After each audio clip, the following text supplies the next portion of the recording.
तो नमस्कार दोस्तों, कैसे हैं आप लोग। उम्मीद करती हूँ आप लोग बहुत अच्छे होंगे। दोस्तों, मेरा नाम प्रिया शर्मा और जैसा कि आप जानते हैं मैं रोज़ एक नई कहानी लेके आपके साथ शेयर करने आती हूँ।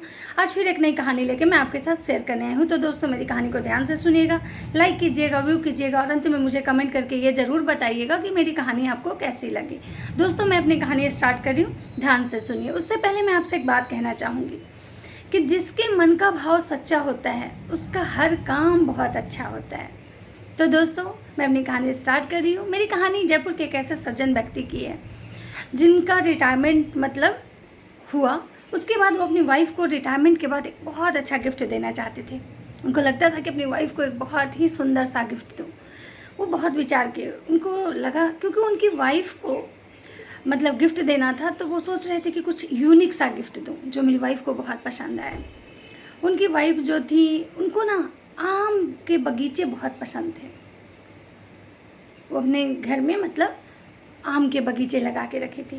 तो जयपुर में ही उनको पता चला कि एक घर है जो बना बनाया सा मकान है जिसके पीछे बागवानी में बहुत सारे आम के पेड़ हैं। ये सोच के जो सज्जन व्यक्ति थे उस घर को फटाफट से खरीद लिए और अपनी वाइफ को गिफ्ट कर दिए। कुछ दिन बीतता ऐसे ही यूं ही बीत गया। तो उनके दोस्तों ने बोला कि अच्छा एक बात बताओ, तुम तो घर अच्छा खरीद लिए, क्या कभी अपने घर का वास्तु चेक करवाए हो कि उस घर का, तुम किसी का बना बनाया घर तुम खरीदे हो तो क्या वास्तु चेक करवाए हो। वो बोले नहीं, ऐसा तो मैंने कुछ नहीं करवाया। फिर उनके मन में ख्याल आया कि अच्छा कोई नहीं, अभी चेक करवा लेते हैं।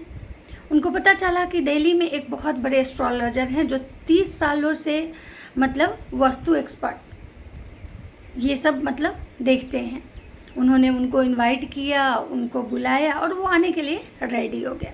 वो उनको जाके जयपुर एयरपोर्ट से उनको रिसीव किए। जयपुर एयरपोर्ट से रिसीव करके जब वो अपने घर की तरफ आगे बढ़ रहे थे तो जो भी गाड़ी उनके गाड़ी को ओवरटेक करता था वो उसको रास्ता दे देते थे।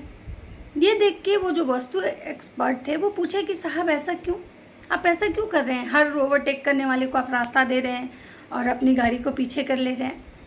तो जो सज्जन व्यक्ति थे वो बोले कि क्योंकि मुझे लगता है कि इंसान ओवरटेक तभी करता है जब उसको काफ़ी जल्दीबाजी होती है, या तो कोई ऐसा प्रॉब्लम हो, किसी को जल्दी घर जाना हो, किसी को जल्दी दफ्तर जाना हो, या कोई हॉस्पिटल में बीमार हो उसको देखने जाना हो, तभी इंसान ओवरटेक करता है, जिसके कारण मैं सबको पास दे रहा हूँ।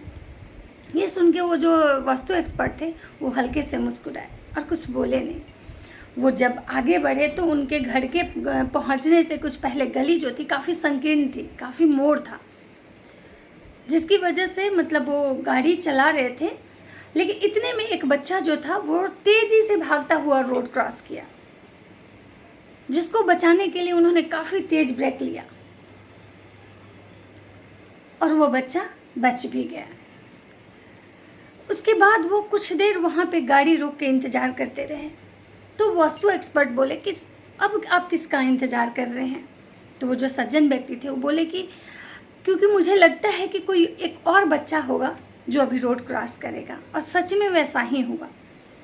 उस बच्चे के पीछे एक और बच्चा तेज़ी से भागता हुआ रोड क्रॉस किया। ये सब देख के वो जो सज्जन व्यक्ति थे, जो वास्तु एक्सपर्ट जो थे, वो उस सज्जन व्यक्ति से पूछने लगे कि अच्छा एक बात बताइए, आपको कैसे पता चला कि इस बच्चे के बाद एक दूसरा बच्चा भी रोड क्रॉस करेगा। तो वो जो सज्जन व्यक्ति थे वो बोले कि आप याद कीजिए, हम लोग भी जब बचपन में खेलते थे तो कभी अकेले नहीं खेलते थे, कभी हम भागम भाग खेलते थे, पकड़म पकड़ाई खेलते थे, तो हमारे पीछे कोई ना कोई ऐसा ज़रूर होता था जो हमारे साथ खेलता था, दौड़ता था, भागता था। इसीलिए मुझे पता था कि इस बच्चे के पीछे कोई और बच्चा ज़रूर होगा। ये सुन के वास्तु एक्सपर्ट जो थे फिर से मुस्कुराए और कुछ नहीं बोले। वो लोग फिर आगे गाड़ी लेके आगे बढ़ गए। जब वो घर के पास आए और गाड़ी गेट पे खड़ी हुई, जब हॉर्न बजा तो गार्ड जो था दरवाज़ा खोला। गार्ड जैसे ही दरवाज़ा खोला और गाड़ी अंदर गई, तभी कुछ चिड़ियों की 10 चिड़ियों की उड़ने की आवाज़ आई, चहचहाहट आई। वो वहीं पे गाड़ी रोक दी और जैसे ही गाड़ी वो रोके तो वो जो वास्तु एक्सपर्ट थे वो उतरने की कोशिश करने लगे, गेट खोलने लगे। वो बोले साहब थोड़े देर आप रुक जाइए, क्योंकि मुझे लगता है कि पीछे बगीचे में कुछ बच्चे हैं जो आम तोड़ने के लिए आम के पेड़ पे चढ़े हुए हैं। अगर हमने तुरंत गाड़ी से उतर के अगर उधर हम चले गए तो वो बच्चे हड़बड़ाहट में पेड़ से उतरने के चक्कर में गिर जाएंगे और उनको चोट लग जाएगा।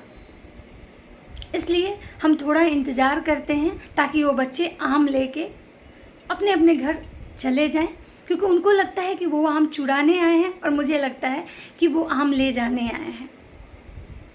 ये सुन के उस जो वास्तु एक्सपर्ट थे उनसे रहा नहीं गया और वो बोले कि साहब माफ़ कीजिएगा, लेकिन मैं एक बात आपसे कहना चाहता हूँ कि मुझे लगता है कि आपके घर में कोई वास्तु दोष नहीं है।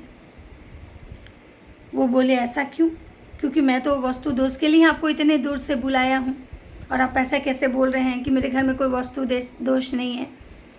वो जो वास्तु एक्सपर्ट थे बोले कि साहब, जिसके मन के विचार इतने अच्छे हों, जो इंसान इतना अच्छा हो, मुझे नहीं लगता कभी उसके घर में किसी प्रकार का कोई दोष हो सकता है।